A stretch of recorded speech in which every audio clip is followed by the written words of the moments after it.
বর্তমান সময়টা এমন, একটা কুলি, একটা দিন মজুর, একটা পথের সামান্য আয়ের মানুষও আজকে স্বপ্ন দেখে আমার বাচ্চা হাফেজে কোরআন হবে। আবার সমাজের এলিট, উচ্চপদস্থ ব্যক্তি যারা, সম্পদশালীরাও আলহামদুলিল্লাহ এখন স্বপ্ন দেখে আমার ছেলে হাফেজে কোরআন হবে। হাফেজ, ওই যে অ্যাডভোকেটের ফুত হাফেজে কোরআন, শরীফ ভাই কই, ওই যে হাফেজে কোরআন, ওই যে ডাক্তার শওকত, তার ছেলে হাফেজে কোরআন। দেখেন চারিদিকে, আপনি সারা বাংলাদেশে দেখেন, উচ্চপদস্থ সম্পদশালীও স্বপ্ন দেখে, ডাক্তার ইঞ্জিনিয়াররাও স্বপ্ন দেখে ছেলেটা হাফেজে কোরআন হবে, কুলি দিন মজুরও স্বপ্ন দেখে ছেলেটা হাফেজে কোরআন হবে। তার মানে প্রমাণ করে চারিদিকে সবার কলিজায় যেহেতু কোরআনের মহব্বত, আর চারিদিকে আল্লাহ যেহেতু কোরআনের মাদ্রাসা ঘর তৈরি করে দিয়েছে, আগামীর বাংলাদেশ কোরআনের বাংলাদেশ ইনশাআল্লাহ। মনে রাখো, ইনশাআল্লাহ। অপেক্ষা করো, দেখো। এই জন্য আমি অনুরোধ করছি, আপনারা একজনও নিজের ছেলেকে মেয়েকে আল্লাহর কোরআন থেকে বঞ্চিত করেন না। আমি শেষ করে দিলাম কথা, ছেলেটাকে বঞ্চিত করেন না বাপ, মেয়েটাকে আল্লাহর কোরআন থেকে বঞ্চিত করেন না। যে মা বাপ মুসলমান হওয়ার পরেও আপন ছেলে মেয়েকে আল্লাহর কোরআন থেকে বঞ্চিত করছে, সে খোদার কসম, সে উল্লেখযোগ্য কিছুই সন্তানকে দিয়ে যেতে পারে নাই। নবীজি বলছেন, মা নাহালা ওয়ালিদুন ওয়ালাদাহু মিন নুহলিন মিন আদাবিন হাসান। নবীজি বলছেন, কোন মা বাপ তার সন্তানকে সবচেয়ে বেশি যেই উপঢৌকন দিয়ে যায় সেটা হলো উত্তম আদব, উত্তম আখলাক, আর সেটা শুধুই কোরআন সুন্নাহর মাধ্যমে। কোরআন ব্যতীত, সুন্নাহ ব্যতীত, রাসূলের সুন্নাহ ব্যতীত উত্তম আখলাক শিখার কোনো সিস্টেম নেই। মনে রাখে, এটা আমি চ্যালেঞ্জ করলাম। আপনি চ্যালেঞ্জ আমার লগে প্রয়োজনে তর্ক করলে আমি বৌমু আইল। কোরআনবিহীন, সুন্নাহবিহীন অন্য কোনো মাধ্যমে কেউ আলোকিত মানুষ হতে পারবে না। শুদ্ধ কথা বললেই আলোকিত মানুষ না।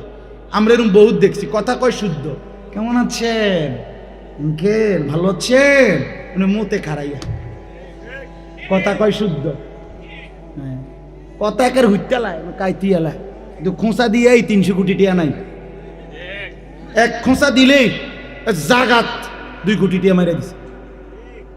কথা শুদ্ধভাবে মারছে টিয়া, শুদ্ধ সুদখোর, শুদ্ধ হারামখোর, শুদ্ধ ঘুষখোর বেটা, কথা কয় শুদ্ধ বেটা, অপরের সম্পদ লুণ্ঠন করে, রাষ্ট্রের সম্পদ লুণ্ঠন করে, জনগণের সম্পদ লুণ্ঠন করে। তুই ভদ্রলোক না বেটা, তুই বাটপার বেটা, বাটপার বেটা, বাটপার বেটা, সিটার বেটা। কয় সালাক, বাটপার আবার সালাক কেমন, হেতে বাট পারে না, কথা বলেন না কেন? ওজনে কম দিলে, 2 নম্বরই করলে, সুদ খাইলে, হারাম উপার্জন করলে তারে সালাক বলে। আপনি এটা কোন ডিকশনারিতে পাইছেন? স্যার নামটা কোন, এটা কোনটাত লিখছে? আমি কি নমে এখন মোগলটুলি গিয়ে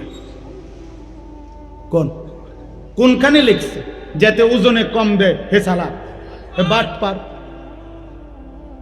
ওজন হইলে 1000 গ্রাম, হইতে কয় 900 গ্রাম 1 কেজি মিলাই লেছে।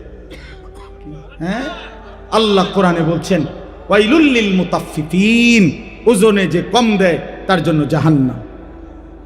আল্লাযীনা ইযা তালু আলান নাসি ইয়াস্তাউ, মানুষের থেকে যখন নেয় পুরা নেয়, ওয়া ইযা কালুহুম আও ওয়াজানুহুম ইউখসিরুন, নিজে যখন দেয় কমায় দেয়। নিজে নিলে 60 টাকা কালি, মানুষের দিলে 3 টাকা কালি। বাহ, কি ও ভাই 3টা দে, ক ভাই সরি খেয়াল ছুটটা গেছে। আমাদের নোয়াখালীর দিকে কইতো যে এত তো 5টা দিয়া হয় না, কয় না এত পাগল না, খেয়াল ছুটলো এভাবে ছোটে না, বুঝেন না, হুঁশের পাগল।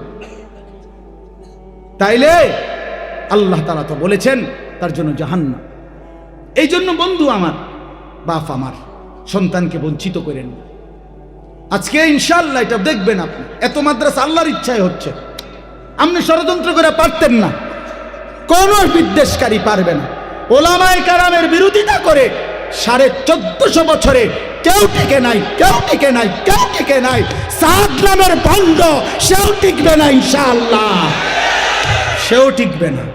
প্রতি জামানায় কিছুদিন পর পর বেঈমান ইসলামের বিরুদ্ধে, ওলামাদের বিরুদ্ধে, ইমানদার মুসলমানের বিরুদ্ধে এক একজন ভণ্ডকে দাঁড় করায়।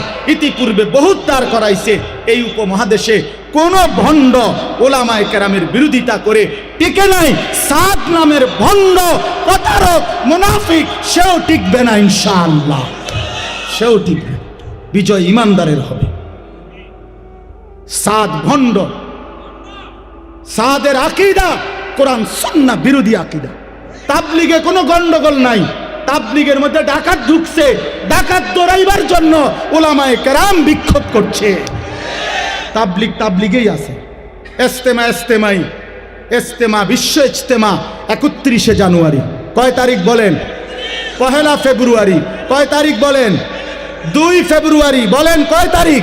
এই 31শে জানুয়ারি, 1 ফেব্রুয়ারি, 2 ফেব্রুয়ারি বিশ্ব ইজতেমা। জোহরের জামাত 1:30-এ। জামাত না পাইলে 1:45 বাজে কেউ যদি আইয়ে হেঁটে বারিন্দাত বা অন্য কোথাও জামাত করতেও পারে, সেটা তার বিষয়। কেন? যেহেতু 1:30টার জামাত সে পাইছে না। এই জন্য 31 তারিখের ইজতেমা যদি কেউ না পায়, তাহলে পরে যদি কেউ কোথাও একত্র হয়, এটাও 1:45টার জামাত। এটা কোনো জোহরের জামাত না। জোহরের জামাত তো হয়েছে এই 1:30টার সময়। জোহরের নামাজের জামাত তো হয়েছে এই মিয়া 1:15-তে জামাত হয়েছে না। অনেক আবার কিতা এটা মানুষ দেখলেই কইব 1:45-টারে কি ওইটা কিতা। ও ভাই এরা জামাত পাইছে না, এটা বলবে কিনা বলেন না কেন? এই জন্য এরপরে যদি কেউ একত্র হয়, এটার ইজতেমা থাকবে না, এটা জামাত পাইছে না দেখি। হ্যাঁ, এটা জামাত পায় নাই দেখি। এই জন্য এটা গায়ের জোরের কথা না, এটা ইনসাফের কথা। আমাদের কারোর সাথে, সাদের সাথে, সাদ আমার ভাত কাইরা নেয় নাই, সাদ আমার ঘর কাইরা নেয় নাই, আমার কোনো ক্ষতি ব্যক্তিগত করে নাই, কিন্তু সে ঈমান ইসলামের বিরুদ্ধে দাঁড়াইছে, তাকে বেঈমান এজেন্ট হিসাবে নিয়োগ দিছে। এজন্য এটা বুঝতে হবে মুসলমান। ওলামায়ে কেরাম, এই লক্ষ লক্ষ ওলামায়ে কেরাম, মনে করেন সারা বাংলাদেশের 5 লক্ষ ওলামায়ে কেরাম মিথ্যা বলতে পারে না, একজন ব্যক্তি মিথ্যা বলতে পারে। এত লক্ষ ওলামায়ে কেরামের ফয়সালা ভুল হইতে পারে না। এটা আমাদের হাদিসের একটা ভাষা আছে, মুতাওয়াতির হাদিসের সংজ্ঞার মধ্যে আছে। অধিক সংখ্যক বর্ণনাকারী হলে এই ব্যাপারে এটাকে মুতাওয়াতির বলে। অর্থ হইল এত বেশি সংখ্যক হাদিসটা বর্ণনা করছে যাদের মিথ্যার উপরে একমত হওয়া অসম্ভব, অযৌক্তিক। এটা উসুলে হাদিসের একটা কায়দা।